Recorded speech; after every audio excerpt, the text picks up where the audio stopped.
গ্রেফতারি পরোয়ানা তামিল এবং মাদক বিরোধী অভিযান পরিচালনাকালে দুপচাঁচিয়ার মেল বাস স্ট্যান্ড এলাকায় অবস্থান করছিল পুলিশের একটি আভিযানিক দল।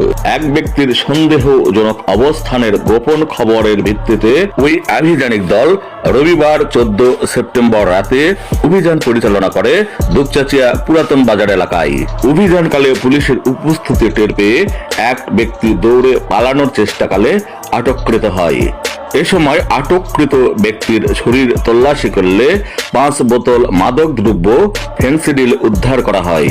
আটককৃত ওই ব্যক্তির নাম আব্দুর রহমান।